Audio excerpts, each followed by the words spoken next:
patos e patas desse Brasil, bem-vindos a mais um episódio dessa Patolândia aqui. Estamos aqui gravando para o Pode Pata e também para o Ser Pata com Alma, tá? Então, o áudio vocês vão ouvir no Pode Pata, que está lá no Paranormal.plus, a rádio que toca a sua alma, sim, de segundas e quartas às 14 horas.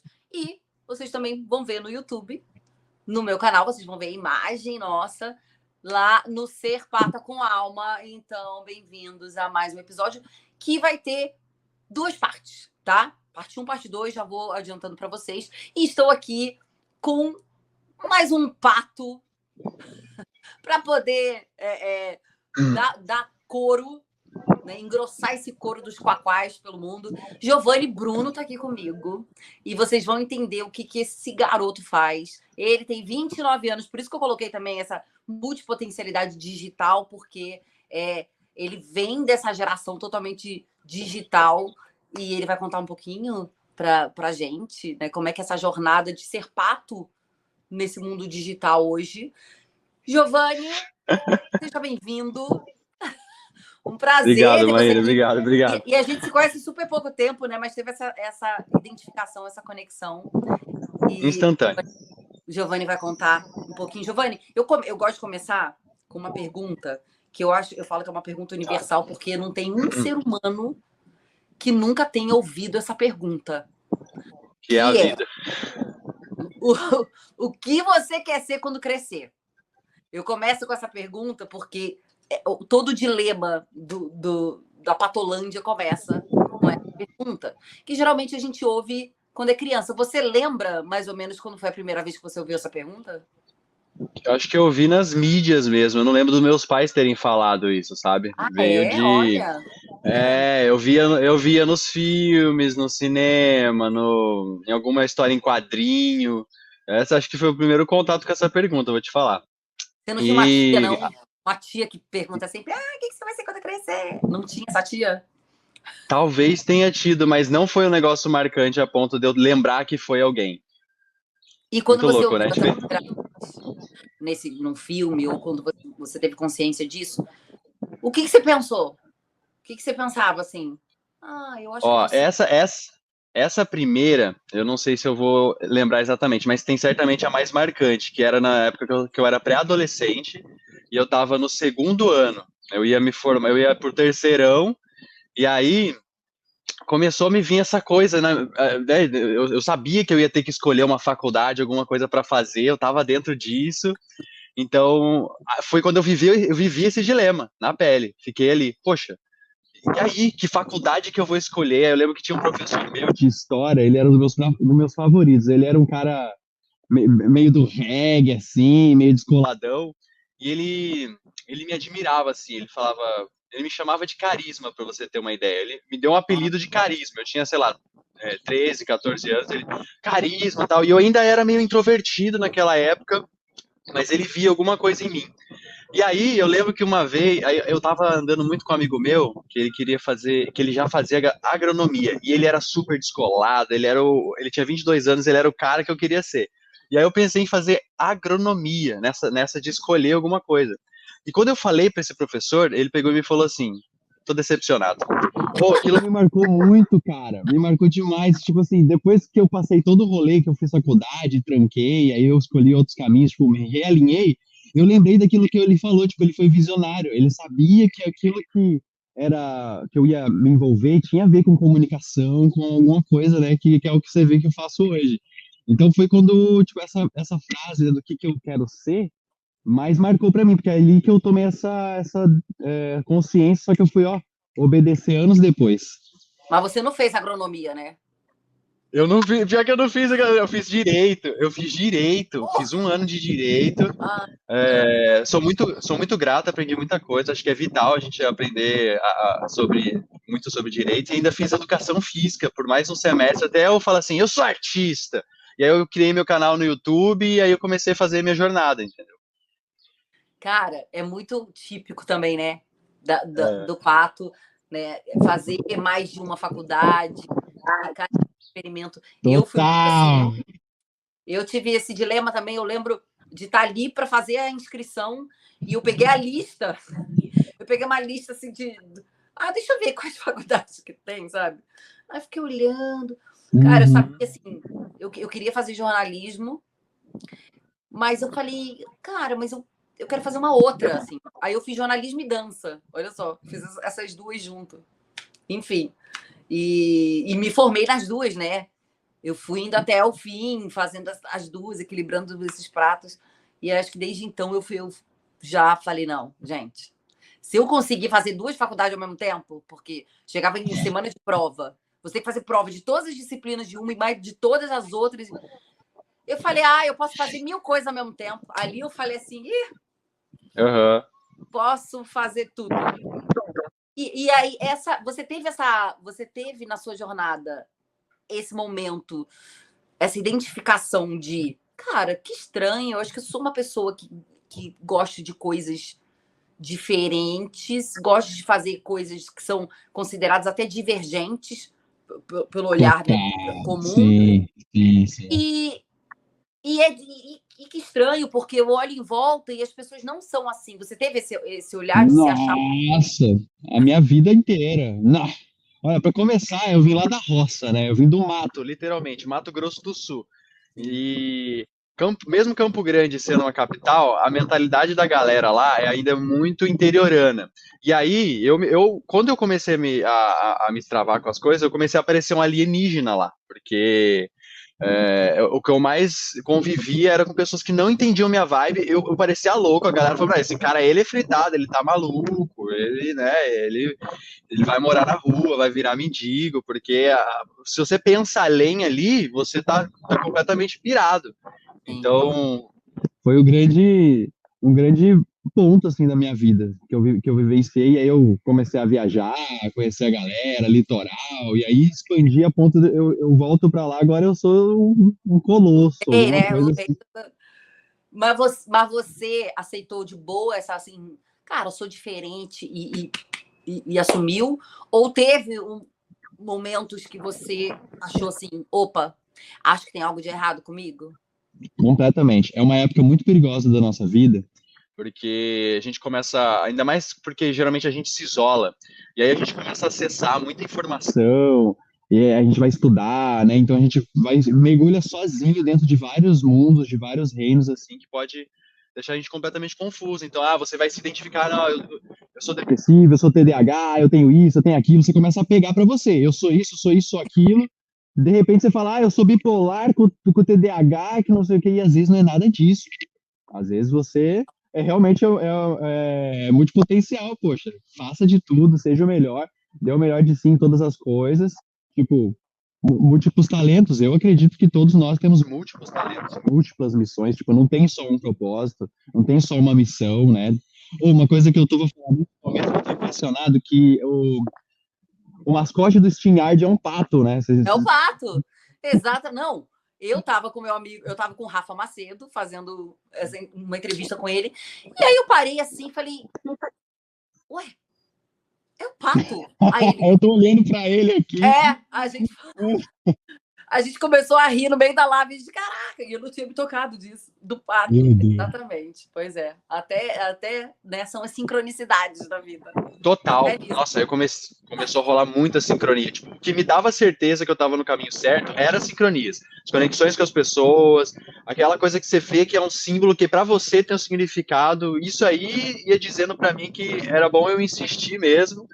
Que o caminho estava traçado, assim, já, né, entrando profundamente na espiritualidade, eu sempre tive essa fé inabalável, o que me deu confiança, Para não me sentir, tipo, tão maluco. Eu passei por apuros, sim, mas, poxa, eu escapei de vários deles, acho que agora eu tô bem maduro em relação à vida, assim, mesmo jovem, né? Até agradeço você falar, o garoto, mas 29 anos, pô, eu tô quase fazendo 30, eu tenho o direito de ter a crise dos 30 mesmo parecendo jovem, eu acho muito legal isso. Cara, eu tive crise dos 25, tá? A minha maior crise foi com 25 anos, que eu falei, gente, eu tô velha, acabou minha vida. Não, juro. Meu corpo já não é mais o mesmo. Tipo, há 20 anos atrás. E eu achando, cara, porque na verdade a nossa crise vem de quando você, tipo assim, cara, eu não tenho nada, né? Cara, eu não construí nada. e eu tenho 25, e a sociedade, né, já fala assim, não, uma mulher de 25 e tal. E eu falava, cara, tipo...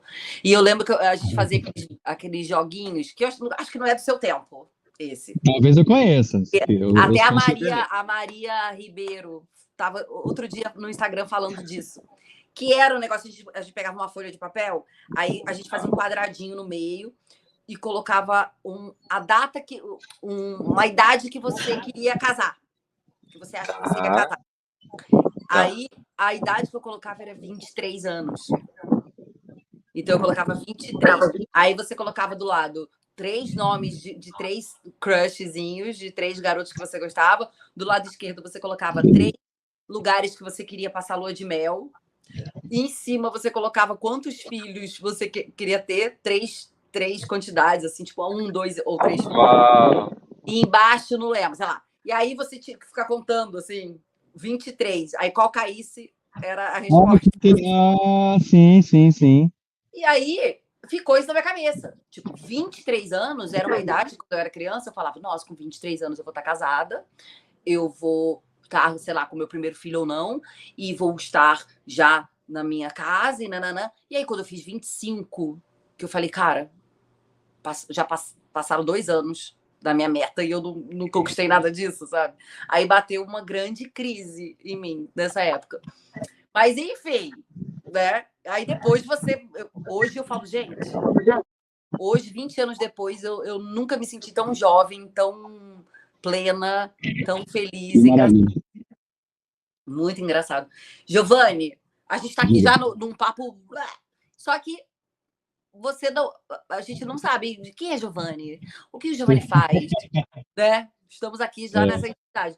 Conta um pouquinho da sua atividade profissional hoje e como você impacta as vidas aí. Legal. Eu ia me apresentar, só que aí logo em seguida você já emendou outras perguntas. Eu falei, vamos nessa, né?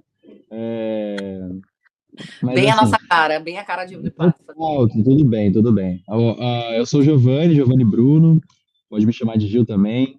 Eu me identifiquei por bastante tempo como criador de conteúdo, mas ultimamente eu desenvolvi, né, uma mentoria, então eu tenho auxiliado as pessoas nos projetos delas, projetos digitais, de comunicação principalmente, para elas liberarem, enfim. Eu sempre torço para que elas mergulhem no digital, mas não é só para a galera do digital. Tem Muita gente que vem tímido, que não consegue falar com pessoas, ele quer aprender a vender, ele quer aprender a conectar com as pessoas e tal.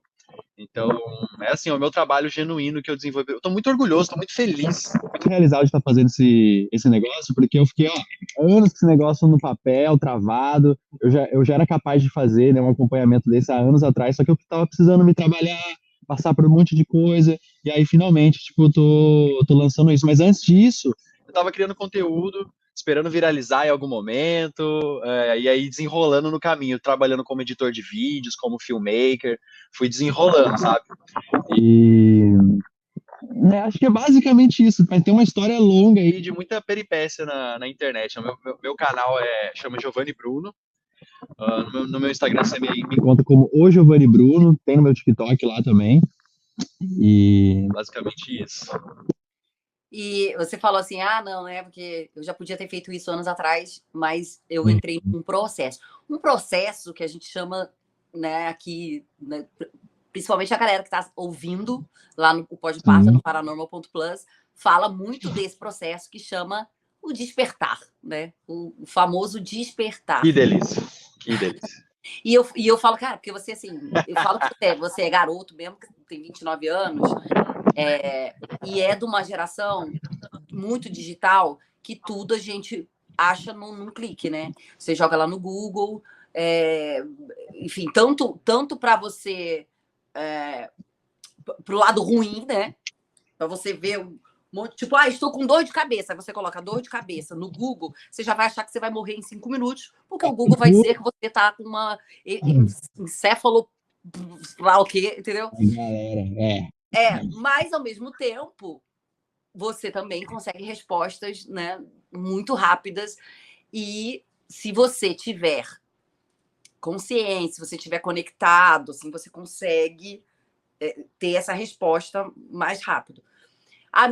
O que eu quero dizer, a minha pergunta é, nesse despertar, como aconteceu para você esse despertar, sendo você um cara super da tecnologia, super digital, e qual foi o caminho que você fez de unir essa coisa que é intuitiva, mas com informação? Olha só, pra Pode ir galera, falando que eu vou pegar água. pros astrólogos aí, pra galera toda, eu sou canceriana. Isso aí você já pode presumir que eu sou Eu um cara também! mais. Ah, mentira. Olha aí. Então, assim, já sabemos que somos pessoas profundas, questionadoras. Então, desde criança, eu já tinha essa tendência de ser questionador, eu já tinha um chamado, né? Muitos dizem, tem crianças, pessoas cristais, pessoas arco-íris, pessoas, né? Que vem com uma consciência, alguma coisa do DNA. Eu já me sentia assim, mais profundo que as pessoas. E aí, hoje eu vejo que são vários despertares, né? Tem o despertar, o despertar do despertar, o despertar do despertar, tipo assim, você vai cavucando e você vai tirando as teias, né? E você vai descascando as camadas e vai se aprofundando cada vez mais. Então, o grande momento mais marcante para mim foi ali na minha época que eu falei para vocês, né? Assim, tem aquela época perigosa, onde você começa a se identificar muito, eu sou isso, sou aquilo. Então, assim, eu era mais black, assim, vestia roupa mais escura, tinha o cabelo mais grandão, barba e tal. E aí, eu tava explorando, expandi minha consciência através de, né, vários tipos de substância, tanto fumando quanto experimentando os ácidos aqui ou acolá. Eu tava assim, aberto, me abri completamente. Minha família é cristã, então, né, ali foi o meu momento de rebelião, assim, esse Deus não existe, eu vou ver, vou descobrir o mundo, e fui, mergulhei. Não recomendo, mas foi o caminho para mim. Eu precisava sentir coisas fortes, sabe? Então eu fui avançando, e aí aconteceu isso, o isolamento, esse Foi na noite escura da alma, né? Que a gente chama. Completamente, mergulhei, festa, pessoas, conversas e tal. Até que, de repente, olha que loucura, vou fazer uma conexão, né? Aquele meu professor que me chamou de carisma, eu tinha ele no Facebook e eu já estava pesquisando através do Dr. Wilson Gonzaga, outras pessoas sobre a ayahuasca. E aí eu vi que esse meu professor, que ele era meio reguezão, de boa, ele participava, né, de uma comunidade do Santo Daime. E ele estava cozinhando a ayahuasca. Eu falei, meu Deus, eu preciso experimentar essa planta, professora, que todo mundo fala, né, que te ajuda nesse processo de despertar e de, Mas né, você consagrou sentir com Deus. ele?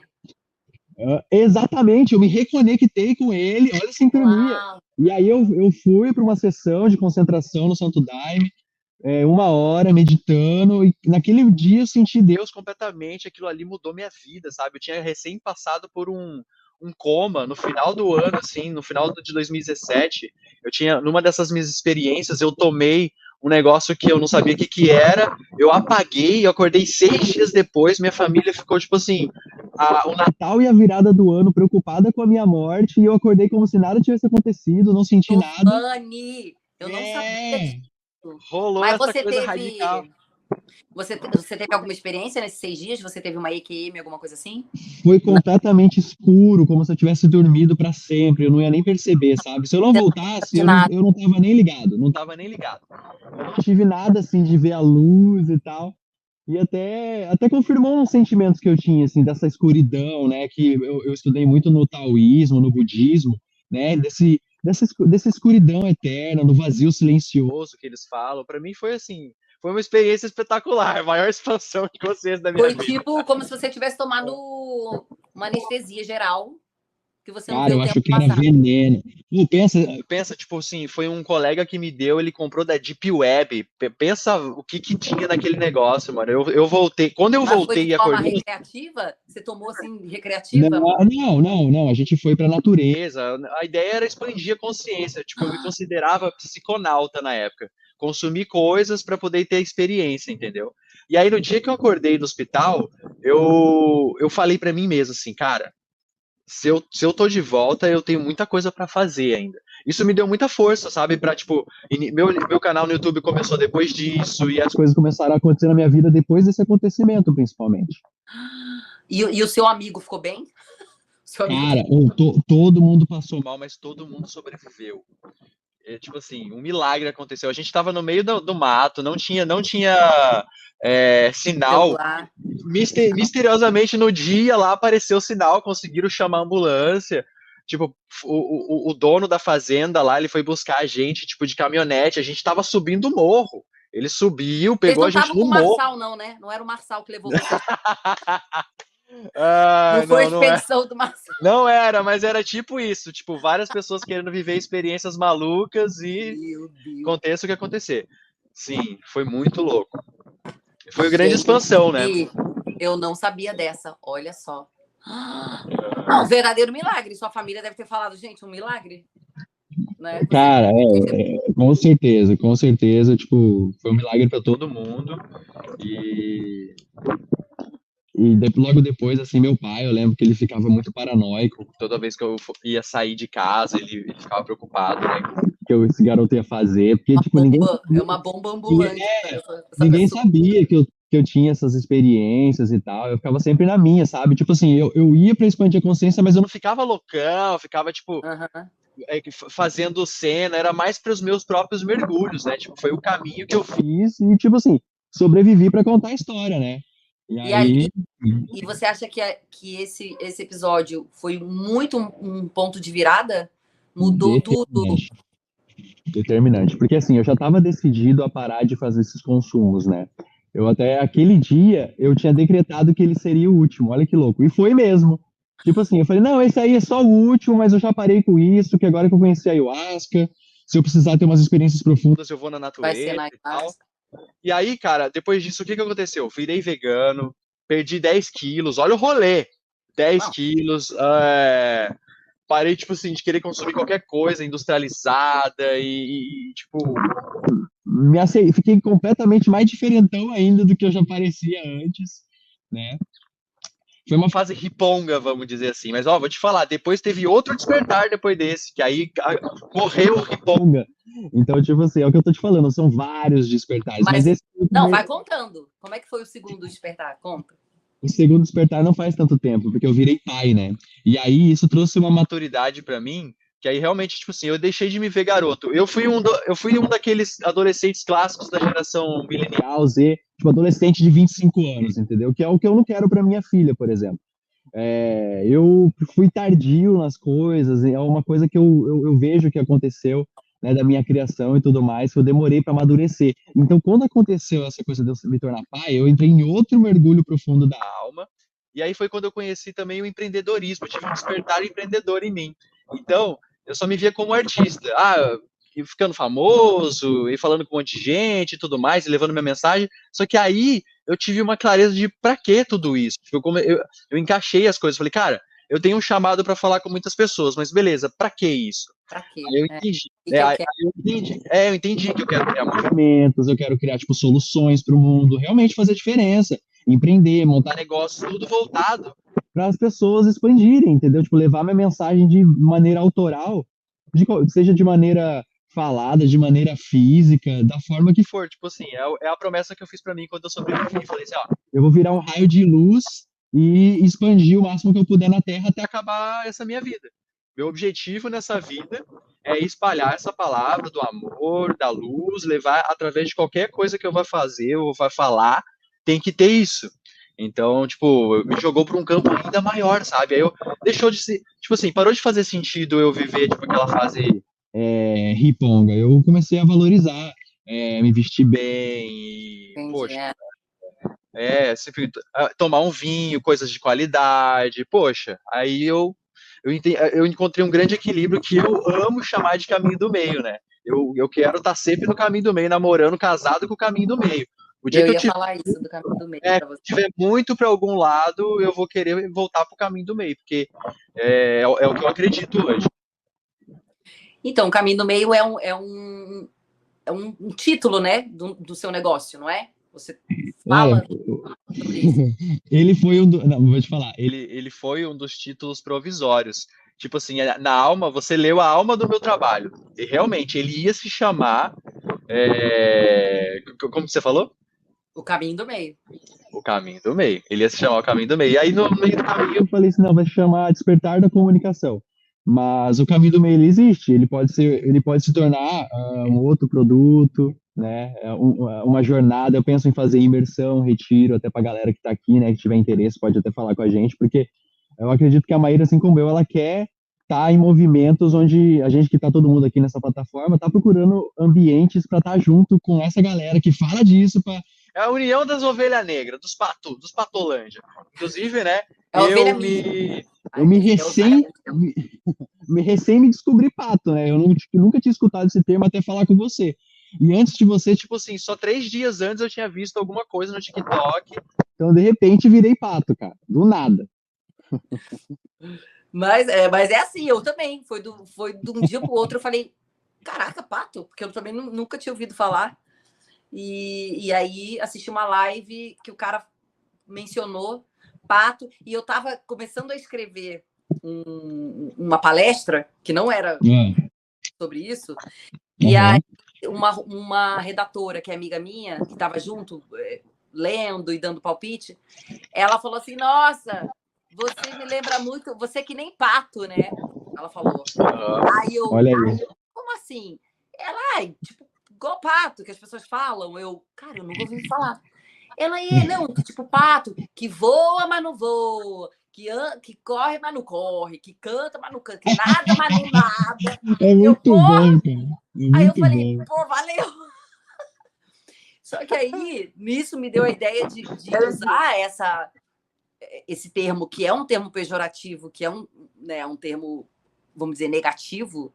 Nossa, pato, né? Que voa, mas não voa. E transformar ele numa coisa boa. É isso mesmo, velho. Por que o pato tem que ser ruim, né? Pô, o pato é digno, né? O pato, ele é inteiro, ele pô. faz um monte de coisa mesmo. Então, aí eu falei, não, vou ressignificar esse termo. E, enfim, desde então, foi desde o final do ano passado, comecei eu e a StreamYard entramos nessa jornada. Não, mas a StreamYard, para quem não sabe, a StreamYard foi criada por patos, e aí eles criaram logo por causa disso. Exatamente, com certeza, gente. E deixa eu te perguntar, você falou dessa coisa assim, né, de levar a palavra. Aí sempre quando a pessoa fala vou levar a palavra, me veio uma coisa de dogma, né, religioso. Você mencionou que sua família é uma família cristã, mas nesse meio seu despertar, depois da fase hippie, depois você chegou a ter esse dogma, você chegou a entrar numa religiosidade ou não? Graças a Deus, não.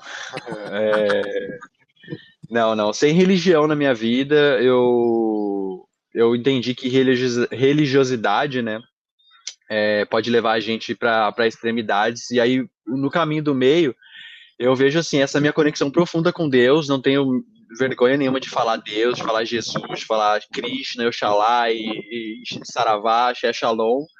Tá todo mundo unido. O que eu entendi pesquisando, estudando várias religiões e frequentando diversas delas é que, assim, o que você ancora ali é um grupo. É importante a gente ter grupos, e ainda mais se for grupos pra gente, tipo, adorar e conectar com aquilo que a gente acredita. Então, eu aconselho todo mundo realmente ter esses grupos. Pra mim, a minha igreja hoje é minha família. Quando eu tô em casa, com a minha companheira, com a minha filhinha, para mim é o maior momento, assim, sabe, da gente fazer nossas orações.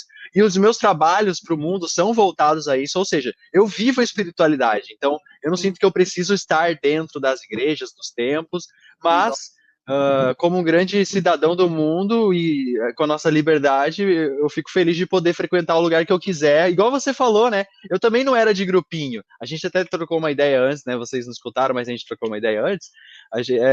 Eu também não era de grupinho, sabe? Nunca fui. Quando eu vou para uma festa, eu fico me enturmando com todo mundo, eu não fico ali fechadinho. Então a gente sempre foi, a gente que é os patos aí do rolê, a gente sempre foi desse jeito, né? E assim que funciona e funciona bem. Estamos chegando aqui a quase 30 Olha minutos. aí. Eu quero só dizer, gente, ouçam Pode Pata, de segundas e quartas às 14 horas. Vão lá no YouTube, Ser Pata com Alma. Se inscreve no canal, siga Giovanni e Bruno nas redes sociais. E me siga também, Maíra Sharkey. Vamos encerrar aqui o primeiro episódio e já vamos emendar no segundo episódio. Então, vocês vão assistir semana que vem esse segundo episódio que vamos começar agora.